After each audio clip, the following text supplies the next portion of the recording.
बोल बेटा क्या वजह है? बोले पिताजी एक काम कर सकते हो, आपके रहने से इस घर में रोज कलह होती है, रोज झगड़े होते हैं। बाप समझ गया। बाप ने कहा बेटा आगे मत बोल, एक शब्द भी मत बोलना आगे, एक शब्द भी ये बाप बर्दाश्त ना कर पाएगा। तू जो कहने जा रहा है वो निर्णय मैंने पहले ही ले लिया है, रात ही मैंने निर्णय ले लिया है कि अब मुझे ये घर छोड़ देना चाहिए। अब इस घर में रहने लायक मेरे लिए नहीं है, ये नरक हो चुका मेरे लिए, मैं जा रहा हूं बेटा। बच्चे ने इतनी हिम्मत नहीं हुई कि पिताजी ऐसा मत करो। जाने लगा वो बूढ़ा। पोते को बहुत प्यार करता था, बच्चे से ज्यादा पोते पर मोह था। दौड़ा दौड़ा, दादाजी तुम मत जाओ, मैं तुम्हारे बिना नहीं रह सकता हूं। लिपट गया दादाजी से आकर, दादाजी तुम मुझे छोड़कर मत जाओ, मैं कहां सोऊंगा, किसके साथ खेलूंगा, किससे बात, कौन मेरी डिमांड पूरी करेगा। दादाजी ने कहा बेटा, छाती से लगा लिया उस पोते को, मेरे बच्चे आज मेरा जाना बहुत जरूरी है, एक बात याद रख बेटे, अब मुझे जाने दे, ज्यादा मोह मत बढ़ा। उसने कहा दादाजी मैं तुम्हें नहीं जाने दूंगा। दरवाजे पर खड़ा हो गया। दादाजी ने कहा बेटा देख, तेरे मम्मी पापा को मेरा यहां रहना अच्छा नहीं लगता है, इसलिए मैं ये घर छोड़ करके मैं तुझसे मिलने आऊंगा। तू स्कूल जाएगा तो रास्ते में मिल लूंगा, सड़क पे मिल लूंगा। उस पोते ने कहा कि दादाजी चाहे कुछ भी हो जाए मैं तुम्हें जाने नहीं दूंगा। लेकिन बहू देख रही है, बहू ने बच्चे को घसीटा, चल अंदर। ज्यादा दादाजी दादाजी नहीं करना, जाने दो उनको। बच्चा दौड़ा दौड़ा गया दूसरे कमरे में। ठंडी के दिन थे, कड़कड़ाती ठंड। एक कंबल उठा के लाया। दादाजी आप कुछ नहीं ले जा रहे ना, ये कंबल ले जाओ, ये मेरी दादी का कंबल है, वो हरिद्वार गई थी तो वहां से खरीद के लाई थी, ये मेरे मां बाप का नहीं है। मां ने कहा चल दे दे कंबल, क्या बिगड़ता, इससे अच्छा कंबल ले आएंगे। दादाजी के कंबल दिया पोते ने, उसने छाती से लगाया कंबल को। यही मिला उसे पूरी जिंदगी में, जिसके लिए मकान दुनिया सब कुछ बसाई, ये कंबल हाथ लगा है लास्ट में। क्या मिलता इस आदमी को? कुछ नहीं। कंबल ले जाने लगा, पोता आया, बोले ठहरो दादाजी, ऐसे मत जाओ, आप जा रहे हैं, आपने मकान अपने बच्चे को दे दिया, ये सारा पैसा बहू को दे, मुझे क्या दिया आपने? अरे उसने कहा तू तो अभी बहुत प्यार कर रहा था बेटा, मेरे पास क्या है, ये माँ बाप तेरे हैं, ये मकान तेरा। नहीं दादाजी, आपसे मैं बहुत प्यार करता हूं, थोड़ी निशानी मुझे आपकी चाहिए। क्या लेगा बच्चे मेरे से, मेरे पास कुछ नहीं है। कैंची लेकर आया, कंबल को आधा काट दिया। मां ने कहा पागल, ये कंबल क्यों काटा है? ना तेरे काम का रहा ना दादाजी के काम का रहा, दो टुकड़े कर दिए। बोले मां मैं जानता हूं ये कंबल दादाजी के काम का तो नहीं रहा, लेकिन मेरे बहुत काम का है कंबल। बोले क्यों? बोले जैसे आप दादाजी को घर से निकाल रहे हो, और बड़ा होकर जब मैं तुम्हें निकालूंगा तो आधा कंबल तुम्हारे बहुत काम आएगा जिंदगी में, ध्यान रखना। मान्यवर, उस बूढ़े बाप की आंखें डबडबा गईं। मैं दूंगा तुम्हें, जब तुम अपनी कमाई का अपने पिता को कुछ नहीं दे रहे हो तो मैं भी तुम्हें क्यों दूंगा? आधा कंबल संभाल के रखूंगा मैं अपनी जिंदगी में। बूढ़ा चला गया, आधा कंबल सीने से लगाए चला गया। ना जाने कहां जा रहा है उसे नहीं पता, कहां जाएगा ये भी नहीं जानता है। वह चलते जा रहा, चलते जा रहा, चलते जा रहा, एक फोटोग्राफर की दुकान पे पहुंच गया। उसने देखा, ना जाने क्या सूझी बुढ़ापे में उसको, कंबल दबाए हुए सीढ़ियां चढ़ गया। फोटोग्राफर से बोला कि बेटा मेरी एक फोटो खींच सकता है? उसने कहा दादाजी को क्या हो गया, फोटो खींच दे। आंखों में कीचड़, टूटा हुआ चश्मा, फटा हुआ कंबल। उसने कहा दादाजी खींचूंगा मैं फोटो, आइए बैठिए। उसको बिठाया, फोटोग्राफर ने रुमाल से दादाजी का मुंह साफ किया। इतनी जोर से बूढ़े ने उसके हाथ पकड़े कि बेटा, जिसकी गंदगी बचपन में साफ की, उन बच्चों ने मेरा मुंह ना पोंछा। एक बात याद रखना बारामती वालों, ये कभी कभी जो प्यार अपनों से नहीं मिलता वो पड़ोस में प्राप्त हो जाया करता है। उसने कीचड़ पोंछा, चश्मा सही किया। दादाजी ये चश्मा टूटा है, ये तार निकला है इसका, सही क्यों नहीं किया? क्या करूं बेटा, जो कल तक आंखों के तारे थे उन्होंने चश्मे का तार नहीं सुधरवाया मेरे। फोटो निकाली। फोटो निकालने के बाद दादाजी ने अपने जेब में हाथ डाला, एक फटा पुराना 5 का नोट निकाला। बोले बेटा ये ले ले। उसने कहा नहीं पिताजी, दादाजी अब पैसे नहीं चाहिए मुझे, मैं आपकी फोटो जरूर बना कर दूंगा। बोले मेरे पास कुछ नहीं बेटा, केवल ये फटा 5 का नोट है, तू रख, तेरे बहुत काम आएगा। उसने कहा नहीं दादाजी मुझे नहीं चाहिए। बोले रख ले बेटा रख ले।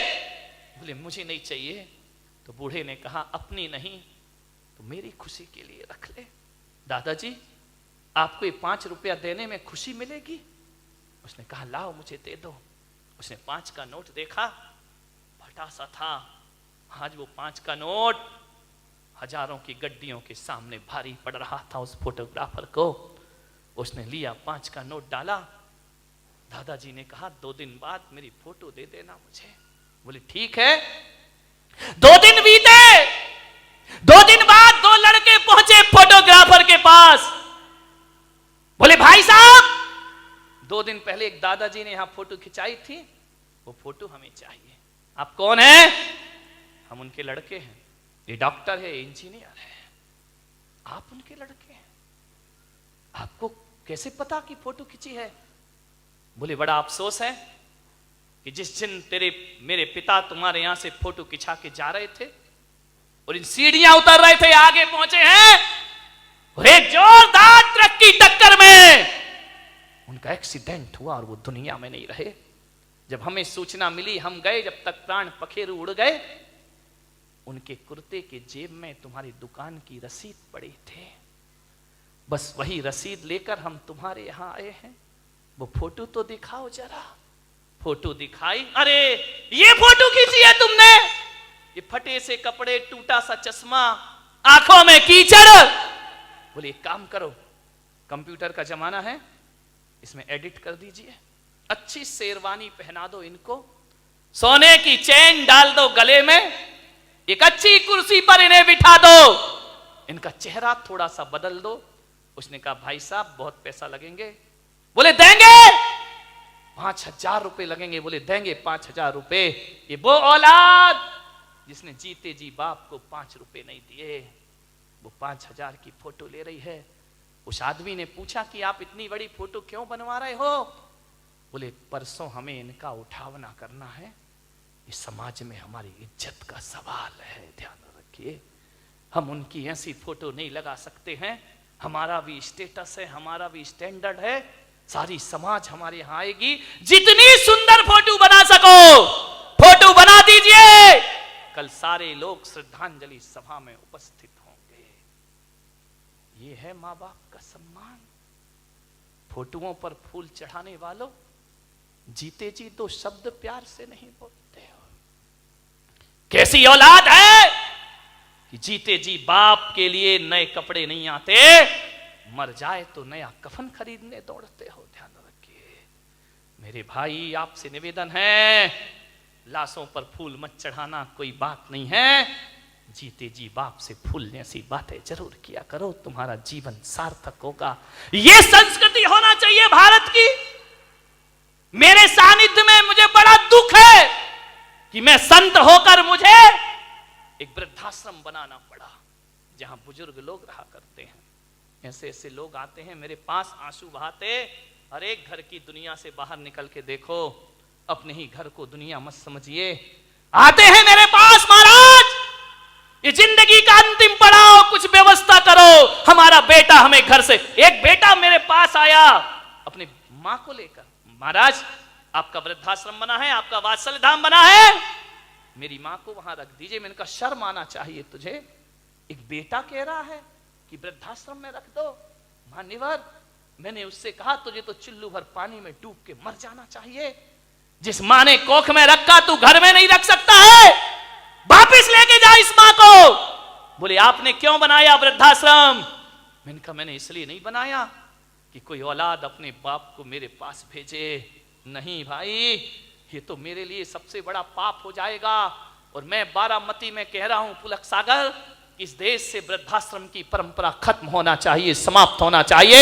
एक भी वृद्धाश्रम इस देश में नहीं होना चाहिए, एक भी ओल्ड हाउस इस देश में नहीं होना चाहिए। ये बदनुमा दाग है भारतीय संस्कृति पर। लाल किला शान हो सकता है, कुतुब मीनार शान हो सकती है, ध्यान रखना ताजमहल शान हो सकता है देश की, लेकिन वृद्धाश्रम देश की शान नहीं है। ये भारतीय संस्कृति पर मारा हुआ तमाचा हुआ करता है। एक बेटा माँ बाप को वृद्धाश्रम में रखता है। मैंने उसे 1 घंटे समझाया, बेटा माँ को मत निकाल अपने घर से। 1 घंटे मैंने उसे समझाइश दी, वो अपनी माँ को वापस ले गया। ध्यान रखिए मान्यवर, मैं एक भावना रखता हूं, मेरा और हम जैसे संतों का जीना सार्थक हो जाएगा जब वृद्धाश्रम रातों रात खाली हो जाएगा। मेरे भाई, हर बेटा अपने माँ बाप को अपने घर ले जाए।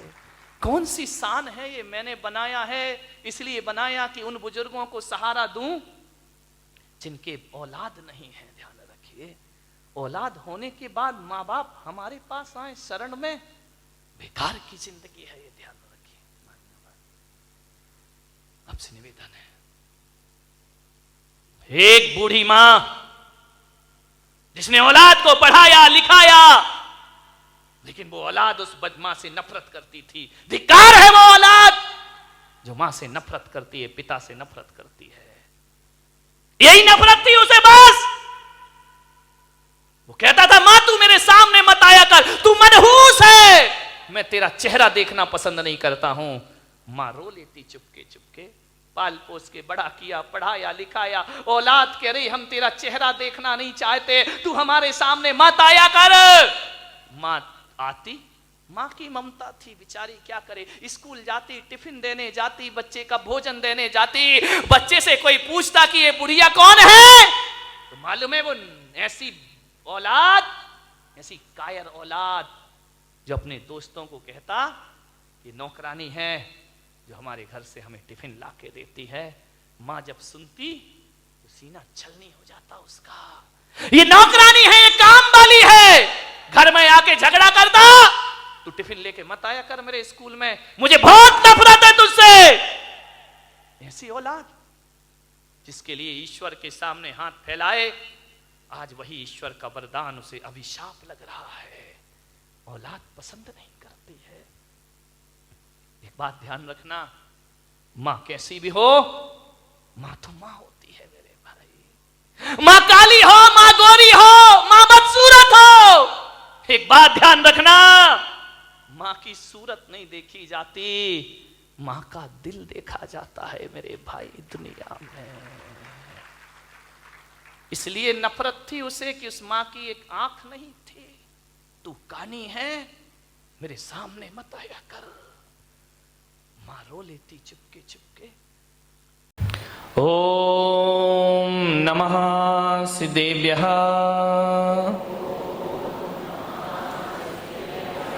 ओम नमः सिद्धेभ्यः, ओम नमः सिद्धेभ्यः।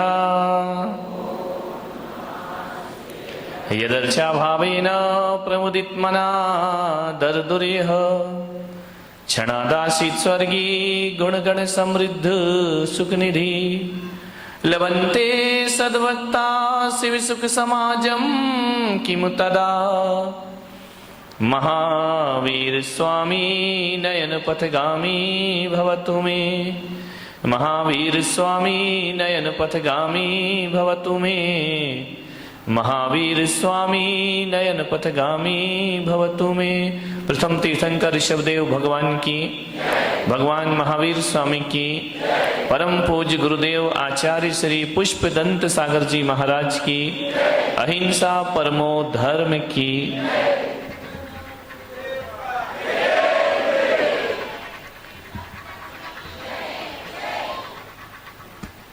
प्यारी प्यारी भव्य आत्मा,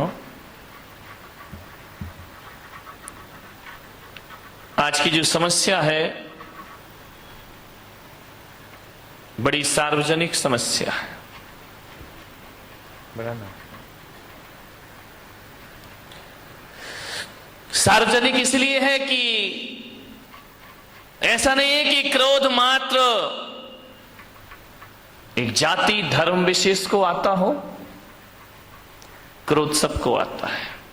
बच्चे को भी क्रोध आता है, बड़ों को भी क्रोध आता है, जवान को भी क्रोध आता है, बुजुर्ग को भी क्रोध आता है, जैन को भी क्रोध आता है, अजैन को भी क्रोध आता है, हिंदू भी क्रोध करता है, मुसलमान भी क्रोध करता है, और तो और राजस्थानी भी क्रोध करता है, पंजाबी भी क्रोध करता है, महाराष्ट्र का भी आदमी क्रोध करता है, और भारत का ही नहीं पूरी दुनिया में क्रोध आया कर। ध्यान रखना, चाहे अमेरिका हो, रूस हो, जापान हो, पाकिस्तान का तो पूछो ही मत, 24 घंटे क्रोध में रहता है। ध्यान रखिए, सबको क्रोध आता है दुनिया में। ऐसा कोई नहीं जिसे क्रोध ना आए। मानने पर हर काल में क्रोध आता है। भूतकाल में भी क्रोध आता था, वर्तमान में भी आता है। और ज्ञान गंगा महोत्सव को यदि अच्छे से आत्मसात कर लिया तो भूत और भविष्य की तो मैं गारंटी नहीं ले सकता हूं, भूत और वर्तमान की गारंटी नहीं ली जा सकती है, लेकिन इन सूत्रों को जी लिया तो ध्यान रखना, भविष्य में क्रोध पर काबू किया जा सकता है, क्रोध को रोका जा सकता है। क्रोध बहुत बड़ी समस्या है। महिलाओं को आता है, नहीं आता है? बोलो, बड़े गर्व से कहो हमको क्रोध आता है। महिलाओं को भी, और आदमियों को तो जय हो पंचम काल की, 24 घंटे क्रोध आता है। ध्यान रखिए, जीवन एक रंग भूमि है, जीवन एक उत्सव है, जीवन एक महोत्सव है। आपसे निवेदन है, रंग भूमि को रणभूमि मत बनाइए, जीवन में रंग भरने का प्रयास करिए। मन शांत नहीं है आदमी का। आज इतना क्रोध है, इतना क्रोध है, घरों में क्रोध हो तो हो, समाज में क्रोध है, परिवार में क्रोध है, मंदिरों में भी कम क्रोध नहीं है। ध्यान रखना, क्रोध सब जगह अपने जाल फैला रहा है। मैं आज, जहां तक लोग ये सोचते थे कि छोटा परिवार सुखी परिवार, लेकिन आज मैं देख रहा हूं कि छोटा परिवार दुखी परिवार। पहले बड़ा परिवार था, संयुक्त परिवार था, आज छोटे परिवार हैं, लड़ाइयां ज्यादा होती हैं, पति पत्नी में झगड़े हो जाते हैं, आए दिन तलाक का वातावरण निर्मित हो जाता है। अब झगड़े किससे? आदमी का स्वभाव लड़ना झगड़ना है। जब संयुक्त परिवार थे तो आदमी लड़ता था, झगड़ता था, एक दूसरे से बातचीत हो जाती थी। जहां 4 बर्तन होते थे वहां खटपट तो कौन बोला होती थी और होएगी। मुझे मालूम है, मेरे प्रवचन से तुम कोई भी सुधरने वाले नहीं हो। मैं कितना भी बोलूं, तुम्हें तो वही करना है जो करना है। लेकिन फिर भी मैं कहता हूं, इस हजारों की जन्मेदिनी में यदि 1-2 परिवार में ही परिवर्तन आ गया तो मेरा बोलना और सार्थक सफल हो जाए। 1-2 लोग ही सुधर गए तो बहुत है। क्लासरूम में बैठा हुआ हर बच्चा 100 में से 100 नहीं लाता है। 2-4 बच्चे होते हैं जिन्हें 100 में से 100 अंक प्राप्त हुआ करते हैं, और जिन्हें प्राप्त हो जाते हैं शिक्षक का बोलना और पढ़ाना और सिखाना सार्थक हो जाए। कोई भी किताब आप उठा करके पढ़ लीजिए, कोई भी अखबार आप उठा करके पढ़ लीजिए, पूरी किताब पढ़ने जैसी किसी भी लेखक की नहीं हुआ करती है। लेकिन एक बात ध्यान है, यदि 100 रुपए 200 रुपए की किताब में यदि 2 पेज ही अच्छे पढ़ लिए गए, 2 पृष्ठ ही बहुत अच्छे हुए, तो वह 2 पेज पूरी किताब की कीमत चुका दिया करते हैं। इतना ध्यान रखिए, बस 2 पेज अच्छी बातें पूरे प्रवचन में, घंटे भर में 1-2 बातें अच्छी हुआ करती हैं, बाकी तो बातों की बारात हुआ करती है। ध्यान, 1-2 बात ही जीवन को बदल दे तो मेरा बोलना और तुम्हारा सुनना सफल हो जाता है। हर जगह क्रोध है, आज क्रोध ज्यादा है। परिवार छोटे हैं, क्रोध बढ़ रहे हैं। पहले क्रोध होता था 10, 15, 20 लोग, 50 लोग एक घर में रहा करते थे, और जब एक घर में रहते थे तो एक को क्रोध आता था, दूसरा संभाल लिया करता था, एक पे गुस्सा निकलता था, दूसरा उसे शांत कर दिया करता था। यदि बुजुर्गों ने किसी को डांट दिया तो मम्मी उसे पुचकार लिया करती थी, मम्मी ने डांट दिया तो चाची पुचकार लिया करती थी, चाची ने डांट दिया बुआ उसे सीने से लगा लिया करती थी। मत रो, चलता है, कोई बात नहीं है। क्रोध बट जाता था। अब तो हम 2 और हमारे नहीं, वो 2 भी नाम के ही हैं, एक पूना में पढ़ रहा तो एक बंबई में पढ़ रहा है। हम 2 और हमारा कोई नहीं है। ध्यान रहे, पति पत्नी रहते हैं। अब गुस्सा कहां निकले मेरे भाई, कौन गुस्सा निकल आया तो संभालेगा कौन, कौन प्यार से हाथ फेरेगा, कौन गले से लगाएगा।